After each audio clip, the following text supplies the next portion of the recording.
शहर रायचूर में हर तरफ इन दिनों चर्चा है एक नए और बेहतरीन कन्वेंशन हॉल की। Shaista convention hall. जी हाँ, शाइस्ता कन्वेंशन हॉल खूबसूरत और बेमिसाल।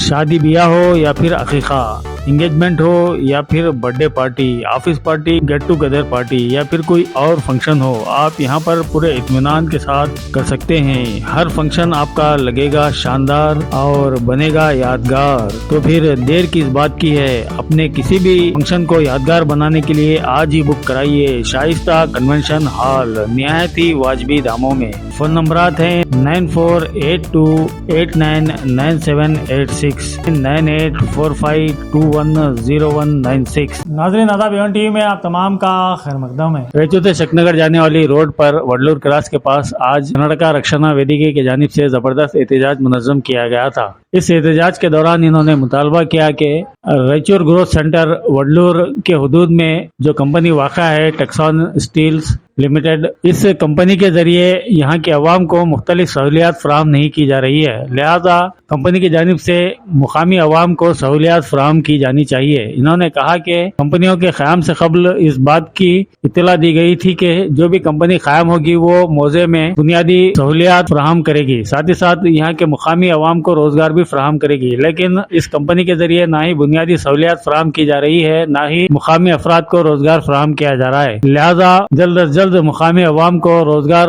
फराहम करने का इन्होंने मुतालबा किया। इस एहतजाज में सुरेश बाबू, जावेद खान, बाशु मियां, गौस गड्ढे मने, ईरन्ना, मारुति, इमरान बड़े साहब, बाबा, मंजूनाथ और दीगर कई कायदीन और मजदूर भी मौजूद थे। ಈಗಾಗಲೇ ಟೆಕ್ಸ್ಕಾನ್ ವಿರುದ್ಧ ಈ ಮಹಿಳೆಯರಿಗೆ ಭಾಳಷ್ಟು ಅನ್ಯಾಯ ಆಗ್ತಾ ಇದೆ.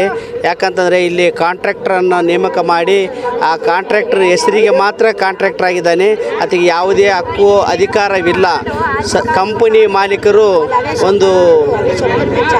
ಒಂದು ಕುಂಟಿ ನೆಪ ಹೇಳಿಕೆ ಅಂತ ಒಂದು ಕಾಂಟ್ರಾಕ್ಟರ್ ನೇಮಕ ಮಾಡ್ಯಾನ. ಈ ಜನರನ್ನು ಅವರ ಮುಖಾಂತರ ಇವತ್ತು ಕಾಂಟ್ರಾಕ್ಟರ್ ಬೇಡ, ನಮಗೆ ಡೈರೆಕ್ಟರ್ ಕಂಪನಿ ಕಡೆ ಆಗಬೇಕು, ಕಂಪನಿ ಮಾಲೀಕರಿಗೆ ನಮಗೆ ಸಂಬಳ ನೀಡಬೇಕು. ತಮ್ಮ ಕಾರ್ಖಾನೆಯಲ್ಲಿ ಕಾಯಂ ಗುತ್ತಿಗೆದ ಕಾಯಂ ಕೆಲಸಗಾರರು ಯಾವ ರೀತಿ ತಾವು ಸಂಬಳ ಮಾಡ್ತಾ ಇದ್ದೀರಿ ಅದೇ ರೀತಿ ನಮಗೂ ಕೂಡ ಸಂಬಳವನ್ನು ಕೊಡಬೇಕು. ಪ್ರತಿ ತಿಂಗಳು ಈಗಾಗಲೇ ಕಾಯಂ ಇದ್ದವರಿಗೆ ಪರ್ಮನೆಂಟ್ ಆದವರಿಗೆ ಸಂಬಳ ಆಗಿದೆ, ನಾವು ಕಾಂಟ್ರಾಕ್ಟರ್ ಬೇಸಿಗೆಯಲ್ಲಿರೋದ್ರಿಂದ ನಮಗೆ ಇನ್ನೂ ಕೂಡ ಸಂಬಳ ಆಗಿಲ್ಲ. 2 ತಿಂಗಳ ಕಳೆದರೂ ಕೂಡ ಆಗಿಲ್ಲ. ಇದು 3ನೇ ತಿಂಗಳ. ನಮಗೆ ಮನೆ ಕಷ್ಟ ಭಾಳಷ್ಟು ಇದೆ. ಯಾರ ಮುಂದೆ ನಾವು ಹೇಳಿಕೊಳ್ಳಬೇಕು ಅಂತ ನಮಗೆ ದಿಕ್ಕು ತೋಚದೆ. ಇವತ್ತು ಕರ್ನಾಟಕ ರಕ್ಷಣಾ ವೇದಿಕೆಯಲ್ಲಿ ತಾವು ಅಳಿವನ್ನು ಹೇಳಿಕೊಂಡ್ರು, ಅವರಿಗೆ ನಾವು ಸ್ಪಂದನೆ ಮಾಡುತ್ತಾ ಅವರೆಲ್ಲರಿಗೆ ಒಳ್ಳೆಯದಾಗಲಿ ಅಂತೇಳಿ ನಾವು ಇವತ್ತು ಒಂದು ಹೋರಾಟವನ್ನು ದಲಿತ ಪರ ಮತ್ತು ಕನ್ನಡ ಪರ ಹಾಗೂ ರೈತ ಪರ ಸಂಘಟನೆಗಳು ಒಕ್ಕೂಟ ಮಾಡಿ ನಾವು ಇವತ್ತು ಅವರೆಲ್ಲರಿಗೆ ಒಳ್ಳೆಯದಾಗಬೇಕಂತೇಳಿ ನಾವು ಇವತ್ತು ಒಂದು ಹೋರಾಟವನ್ನು ನಂಬಿಕೊಂಡಿದ್ದೀವಿ. ಒಂದು 7 ದಿನಗಳ ಒಳಗೆ ಅವರು ಈ ಒಂದು ಸಮಸ್ಯೆಯನ್ನು ಬಗೆಹರಿಸದಿದ್ದರೆ ನಾವು ಎಲ್ಲರೂ ಇನ್ನೂ ಹೆಚ್ಚಿನ ಹೋರಾಟವನ್ನು ಮಾಡಲಿಕ್ಕೆ ನಾವು ಅವರಿಂದ ಸತಸಿದ್ಧರಾಗಿರ್ತೀವಿ ಅಂತ ಹೇಳಿಕ್ಕೆ ನಾನು ಹೇಳ್ತಾ ಇದ್ದೀನಿ. आज रायचूर के ग्रामीण विधानसभा क्षेत्र के अंदर यहाँ पे इंडस्ट्रियल चिक्सकूर के पास जितने भी स्टील कंपनीज़ है, टेस्कॉन प्राइवेट लिमिटेड कंपनी के ख़िलाफ़ यहाँ पे बहुत बड़ा जो है ना स्ट्राइक करते हुए यहाँ पे हमारे कुछ 7 जो है ना प्रमुख यहाँ पे डिमांड्स थे। वो डिमांड को रायचूर के जो तहसीलदार और कंपनी के जो डीसी ऑफिस से जो मैडम आए थे, उन्होंने 1 हफ्ते के अंदर वो पूरे डिमांड्स को हम भरपूर करेंगे। हमारा जो पहला डिमांड था कुछ भी नहीं, यहाँ पे हमको मूलभूत हक चाहिए, जो जैसे कि स्कूल है, एजुकेशन है, हॉस्पिटल है और यहाँ पे इलेक्ट्रिसिटी है, ये चाहिए हमारा डिमांड था। और कंपनी के अंदर जितने 400 बिहार, झारखंड, ओडिशा से, अदर स्टेट से यहाँ पे रायचूर टेस्कॉन स्टील्स कंपनी के अंदर काम करने के लिए आए हैं। यहाँ पे करीब यहाँ पे किसानों ने 2300 एकड़ कंपनी को, टेस्कॉन कंपनी के लैंड को दिए हैं। यहाँ पे देने के बावजूद यहाँ के लोकल लोगों को, यहाँ के लोकल ITI फिटर्स को, ITI वेल्डर्स को, ITI इंजीनियर्स को टेस्कॉन कंपनी प्राइवेट लिमिटेड के अंदर काम करने के लिए लेना था। उन्होंने कानून बाहर यानी कि दूसरे स्टेटों से कम दामों में जो काम करते हैं वो लोगों को लाकर यहाँ पे लोकल लोगों का गला दबाते हुए यहाँ पे लोकल लोगों के साथ नाइंसाफ़ी की है। इन सब के खिलाफ यहाँ पे एक आवाज़ उठी थी। वो आवाज़ एक ही हक पे थी कि कॉन्स्टिट्यूशन राइट्स के अंदर लोकल को पहला आप क्या है आद्यत देना है, पहले यहाँ पे लोकलों का साथ देना है। यहाँ पे जितनी भी धूल मिट्टी उड़ रही है उसको क्या है ख़त्म करना है, रोडे सही डालना है। और उसके बाद यहाँ पे टेस्कॉन कंपनी के अंदर 400 लेबर जो ये इलीगल अंदर कंपनी के अंदर मौजूद है उनको बाहर निकालकर जो लोकल लोग हैं उनको क्या है काम पे लेना है। ये हमारा डिमांड था। आज तहसीलदार साहब और मैडम सब मिलके क्या है डीसी ऑफिस से जो मैडम आए थे वो सब मिलकर हमको ये भरोसा दिए हैं कि 7 दिन के अंदर हमारी पूरी मांगे पूरी होंगी। अगर 7 दिन के अंदर हमारी मांगे पूरी नहीं हुई तो हम इससे बड़ा जो है ना मुद्दा उठाकर बड़ा आंदोलन करते हुए, हम रास्ता रोक करते हुए पूरी रात दिन हम रोड पे बैठ के चिकित्सकुर के जितने भी देहात के लोग हैं उनको इंसाफ दिलाने में हम कामयाब रहेंगे इंशाअल्लाह। अस्सलाम वालेकुम। ಇಂದು ಚಿಕ್ಸೂರು ಮೊದಲನೇ ಕ್ರಾಸಲ್ಲಿ ಏನು ಒಂದು ಹೋರಾಟವನ್ನು ಹಮ್ಮಿಕೊಂಡಿದ್ದೀವಿ. ಪ್ರಗತಿಪರ ಸಂಘಟನೆಗಳು ಮತ್ತು ದಲಿತ ಪರ ಸಂಘಟನೆಗಳಿಂದ ಉಗ್ರವಾದ ಹೋರಾಟಗಳನ್ನು ಮತ್ತು ಅನಿರ್ದಿಷ್ಟ ಧರಣಿ ಹೋರಾಟವನ್ನು ಹಮ್ಮಿಕೊಂಡಿದ್ದೀವಿ. ಈ ಹೋರಾಟದಲ್ಲಿ ಮಹಿಳೆಯರು ಮತ್ತು ಕಾರ್ಮಿಕರು ಮತ್ತು ಗ್ರಾಮದ ಮುಖ್ಯಸ್ಥರು ಎಲ್ಲರೂ ಸೇರಿ ಇವತ್ತು ಹೋರಾಟದಲ್ಲಿ ಭಾಗಿಯಾಗಿದ್ದೀವಿ. ಇವತ್ತು ಸಮಸ್ಯೆ ಏನಪ್ಪ ಅಂತಂದರೆ ನಮ್ಮ ಮೂಲಭೂತ ಸೌಕರ್ಯಕ್ಕಾಗಿ ಹೋರಾಟ ಮಾಡೋದು ಇದು ನಮ್ಮ ದೌರ್ಭಾಗ್ಯ ಆಗಿದೆ. ಯಾಕಂದರೆ ನಮ್ಮ ಸ್ಥಳೀಯರ ಜಾಗವನ್ನು ಏನು ಇವತ್ತು ಹೋರಾಟವನ್ನು ಹಮ್ಮಿಕೊಂಡಿದ್ದೀವಿ. ಬಟ್ ಏನಪ್ಪ ಅಂತಂದರೆ ನಾವು ಸ್ಥಳೀಯರು ಇಲ್ಲಿರೋಂಥ ನಮ್ಮ ಕಾರ್ಮಿಕರು ಎಲ್ಲ ಇವತ್ತು ಜಮೀನನ್ನು ಕಳ್ಕೊಂಡಿದ್ದೀವಿ. ಆದರೆ ಈ ಜಮೀನಿಗೋಸ್ಕರ ನಾವಿವತ್ತು ನಮ್ಮ ಸೌಲಭ್ಯಕ್ಕಾಗಿ ನಾವು ಹೋರಾಟ ಮಾಡ್ತಿರೋದು ಇದು ನಮ್ಮ ದೌರ್ಭಾಗ್ಯ ಆಗಿದೆ. ಯಾಕಂದರೆ 60 ವರ್ಷದಿಂದ ಇವತ್ತು ಹೋರಾಟದಲ್ಲಿ ಇವತ್ತು ನಮ್ಮ ದೇಶಕ್ಕೆ ಸ್ವಾತಂತ್ರ್ಯ ಸಿಕ್ಕರೂ ಕೂಡ ನಮ್ಮ ಭೂಮಿ ಕಳ್ಕೊಂಡು ನಾವು ಕೇಳುವಂತಾಗಿದೆ. ಹಾಗಾಗಿ ಇವತ್ತು ಎಲ್ಲ ಸೌಲಭ್ಯಗಳನ್ನು ನೀಡಬೇಕಂತೇಳಿ ಇವತ್ತು ಹೋರಾಟ ಮಾಡಿದಾಗ ನಮ್ಮ ದಂಡಾಧಿಕಾರಿಗಳಾದ ತಹಸೀಲ್ದಾರ್ ಅವರು ಬಂದು ನಮ್ಮ ಮನವಿ ಪತ್ರವನ್ನು ಸ್ವೀಕಾರ ಮಾಡಿ ನಮ್ಮ ಎಲ್ಲ ಸೌಲಭ್ಯಗಳನ್ನು ಒಂದು ವಾರದಲ್ಲಿ ಈಡೇರಿಸುವಂತೇಳಿ ಆಶ್ವಾಸನೆ ಕೊಟ್ಟು ಹೋಗಿದ್ದಾರೆ.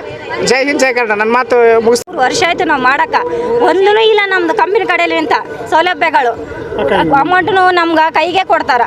ಒಂದ್ಸಲ ಅಕೌಂಟ್ ನಂಬರ್ ತೊಗೊಳ್ಳೋದಿಲ್ಲ. ನಾವು ಹಾಸ್ಪಿಟಲ್ದು ಫೆಸಿಲಿಟಿ ಇಲ್ಲ. ಏನನ್ನಾಗಲಿ ಅಲ್ಲೇ ಬುದ್ಧಿ ಸಾಯ್ಬೇಕು. ನಾವು ಬೂದಿ ಹೊರಕರಕ್ಲಿಂತ ನಾವು ಎಷ್ಟೋ ಕಷ್ಟಪಟ್ಟು ಮಾಡಕತ್ತೀವಿ. ನಾವು ಅದರಲ್ಲಿ ಎದಕ್ಕೆ ನಮ್ಮ ಪ್ರಾಣನೇ ಒತ್ತೆ ಇಟ್ಟು ಮಾಡಕತ್ತೀವಿ. ಎದಕ್ಕೆ ಮಾಡಕತ್ತೀವಿ ನಾವು ನಮ್ಮ ಹುಡುಗರಿಗೆ ಮುಂದಕ್ಕೆ ಭವಿಷ್ಯತ್ತು ಅದಂದು ನಾವು ಅಲ್ಲಿ ಮಾಡಕತ್ತೀವಿ. ಆದರೂ ನಮ್ದು ಏನು ಸೌಲಭ್ಯ ಅದ ಅಲ್ಲಿ ಏನು ಸಿಗಕತ್ತೆ ಸೌಲಭ್ಯನೇ ಸಿಗೋದಿಲ್ಲ ನಮ್ಗೆ ಅಲ್ಲಿ.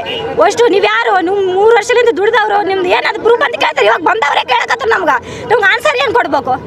ಒಂದು ನಮ್ಗೆ ಇಲ್ಲಿ ಪ್ರೂಫ್ ಮಾಡ್ಲಾರ್ದಂಗೆ ಮಾಡ್ಬಿಟ್ಟಾರಿ. ನೀವೇ ಹೆಂಗ ನಾವು ದಯವಿಟ್ಟು ನಮ್ಗೆ ಹೆಣ್ಮಕ್ಳಿಗೆಲ್ಲ ಸಹಕಾರ ಮಾಡಬೇಕಂತ ಕೋರ್ಕೊಂತೀವಿ ಅಷ್ಟೇ. ಜಿಲ್ಲೆಯ ಇಂದಿನ ಒಂದು ಪರಿಸ್ಥಿತಿ ಘನಘೋರ ಅಂತಲೇ ಅನಿಸುತ್ತೆ. ಮಹಾಶಕ್ತಿ ಮಹಿಳಾ ಸಬಲೀಕರಣ ಸಂಸ್ಥಾಪಕ ರಾಜ್ಯಾಧ್ಯಕ್ಷರು ವಿಜಯರಾಣಿ ಸಿರಿವಾರು ಮಹಿಳಾ ಹೋರಾಟಗಾರರು ಇವತ್ತೇನು ನಮ್ಮ ಸಹೋದರಿಯರು ಇಲ್ಲಿ ತಮ್ಮ ಕಷ್ಟಗಳನ್ನು ತೋಡ್ಕೊಂಡಿದ್ದಾರೆ ಮಾಧ್ಯಮದ ಮೂಲಕ. ಕಂಪನಿ ಇವತ್ತೇನು ಕಾಂಟ್ರಾಕ್ಟ್ ತಗೊಳ್ತಾ ಇದೆ ಅಂತ ಹೇಳ್ತಾ ಇದ್ದಾರೆ. ಅವರು ಪರ್ಮನೆಂಟ್ ಕೇಳ್ತಾ ಇದ್ದಾರೆ. ನಾವು ಕಲ್ಲು ಮಣ್ಣು ಮುಳ್ಳು ಎಲ್ಲವನ್ನು ತೆಗೆದು ಬಯಲು ಮಾಡಿದ್ದೀವಿ. ನಮಗೆ ಇಲ್ಲಿ ಅವಕಾಶಗಳಿಲ್ಲ, ನಮಗಿಲ್ಲಿ ಸೌಲಭ್ಯಗಳಿಲ್ಲ. ನಾವು ಯಾವ ರೀತಿ ಬದುಕಬೇಕಂತ ಇವತ್ತು ತಮ್ಮ ಒಂದು ಕಣ್ಣೀರಿನ ಕಥೆಯನ್ನು ನಮ್ಮ ಜಿಲ್ಲೆಯ ಜನತೆಯಲ್ಲಿ ಹೇಳ್ತಾ ಇದ್ದಾರೆ ಅಂತಂದರೆ ಇದಕ್ಕೆ ನಾವು ಕೂಡ ತಾಯಂದರೆ ನಿಮ್ಮ ಒಂದು ಈ ಏನು ಇವತ್ತಿನ ವ್ಯವಸ್ಥೆಗೆ ಈಗ ಟೆಕ್ಸ್ಕಾನ್ ಕಂಪನಿಯನ್ನು ನಿಮಗೆ ಇವತ್ತಿನ ದಿನ ಕಾರ್ಮಿಕರಿಗೆ ಯಾವುದೇ ರೀತಿ ಸೌಲಭ್ಯ ಕೊಡ್ತಾ ಇಲ್ಲ ಅಂತ ನಿಮ್ಮ ನೋವನ್ನು ನೀವು ಹೇಳಿದ್ರೆ ನಿಮಗೆ ಬದ್ಧವಾಗಿ ನಮ್ಮ ಮಹಿಳಾ ಸಂಘಟನೆ ಇರ್ತೈತಿ. ಏನು ಟೆಕ್ಸ್ಕಾನ್ ಕಂಪನಿ ವಿರುದ್ಧ ನಿರಂತರವಾಗಿ ನಿಮ್ಮ ಜೊತೆ ನಿಲ್ತೀವಿ. ಈಗಾಗಲೇ ನಮ್ಮ ಹೆಣ್ಮಕ್ಳು ಕೇಳಿದ್ದಾರೆ, ನಾವು ಅಲ್ಲೇ ನಿರಂತರವಾಗಿ ಕೆಲಸ ಮಾಡಬೇಕು, ನಮಗೆ ಮೂಲಭೂತ ಸೌಲಭ್ಯ ಒದಗಿಸಬೇಕು. ಸ್ವಚ್ಛ ಮಾಡಿದವರು ನಾವು ಬೇರೆಯವ್ರನ್ನ ತಂದು ಇಲ್ಲಿ ನಮ್ಮನ್ನು ಹಿಂದಕ್ಕಿಡ್ತಾ ಇದ್ದಾರೆ. ನಮ್ಮ ಬದುಕು ಕಟ್ಕೊಳೋಕ್ಕೆ, ನಮ್ಮ ಮಕ್ಕಳನ್ನು ಬದುಸೋಕ್ಕೆ, ನಮ್ಮ ಮಕ್ಕಳಿಗೆ ವಿದ್ಯಾಭ್ಯಾಸ ಕೊಡೋದಕ್ಕೆ ನಮಗೆ ಕಷ್ಟ ಆಗ್ತಾಯಿದೆ ಅಂತ ಹೇಳ್ತಾ ಇದ್ದಾರೆ. ಈಗಾಗಲೇ ಈ ಒಂದು ಏನು ನಮ್ಮ ಹೆಣ್ಮಕ್ಳ ಒಂದು ಕಷ್ಟಗಳಿಗೆ ಅಧಿಕಾರಿಗಳು ಸ್ಪಂದನೆ ಮಾಡಿದ್ದಾರೆ. ಇನ್ನು 7 ದಿನದ ಗಡುವಿನ ಒಳಗಾಗಿ ಅಧಿಕಾರಿಗಳು ಏನಾದರೂ ಸ್ಪಂದನೆ ಮಾಡದಿದ್ದಲ್ಲಿ ನಮ್ಮ ತಾಯಂದರು ಮುಂದಿನ ದಿನಮಾನಗಳಲ್ಲಿ ಟೆಸ್ಕಾನ್ ಮಾಲೀಕ ಯಾರಿದ್ದಾರೆ ಅವರ ವಿರುದ್ಧ ಗಟ್ಟಿಯಾಗಿ ನಿಲ್ತಾರೆ. ಇದು ನಮ್ಮ ಮಹಾಶಕ್ತಿ ಮಹಿಳಾ ಸಬಲೀಕರಣ ವೇದಿಕೆ ಒಂದು ಏನು ಎಚ್ಚರಿಕೆ ಅಂತ ಈ ಸಂದರ್ಭದಲ್ಲಿ ಹೇಳ್ತಾ ಇದ್ದೀವಿ.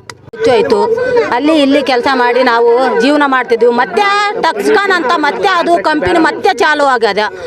ಚಾಲು ಆದ್ಮೇಲೆ ನಾವು ಮತ್ತೆ ಉದ್ಧಾರ ಆಗ್ತೀವಿ ಆ ಕಂಪನಿ ಒಳಗ ಏನಾನ ಸವಲತ್ತು ಕೊಡ್ತಾರ ನಮ್ಗ ಮೊದಲಿಂದ ಮಾಡಿನಲ್ಲ ಅದು ಕಂಪನಿ ಅಂದಕಾಶಿ ಮತ್ತೆ ಹೋಗಿನ ಅದ್ರಾಗ ಹೋದ್ಮೇಲೆ 4 ವರ್ಷ ಆಯ್ತು. ಬೀಳು ಬಿದ್ದಿದ್ದು ಬೂದಿ ಕೊಲ್ಲು ಮಳ್ಳು ಎಲ್ಲ ಒತ್ತೀವಿ ರೀ ನಾವು.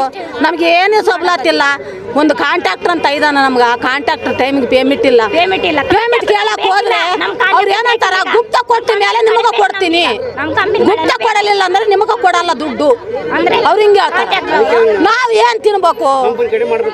ನಾವ್ ಏನಂತೀವಿ, ಕಾಂಟ್ರಾಕ್ಟ್ರು ಬೇಡ, ನಮ್ಗ ಕಂಪನಿ ಕಡೆಗೆ ತಗ್ರಿ. ಒಂದು ಸಂಡೇ ಇಲ್ಲ, ಒಂದು ವೀಕ್ ಲಾಪ್ ಇಲ್ಲ, ಏನೇನ್ ಸವಲತ್ತು ಇಲ್ಲ ಅದ್ರಾಗ. ಟೈಮಿಗೆ ಪೇಮೆಂಟ್ ಅನ್ನೋದ ಅದು ಬಿ ಇಲ್ಲ. ಏನ್ ಮಣ್ಣು ತಿಂದು ಕೆಲಸ ಮಾಡಮಲ್ಲಿ ನಮಗ ಆಗಲ್ಲ. ಅದಕ್ಕೆ ಯಾರನ್ನ ಒಬ್ರು ನಮ್ಗೆ ಸಹಕಾರ ಕೊಟ್ಟು ಕೇಸಿ ನಮ್ಗ ಸ್ವಲ್ಪ ಮಾಡ್ಬೇಕಂತ ದಯವಿಟ್ಟು ನಿಮ್ಮನ್ನ ಕೇಳ್ಕೊಂತೀನಿ.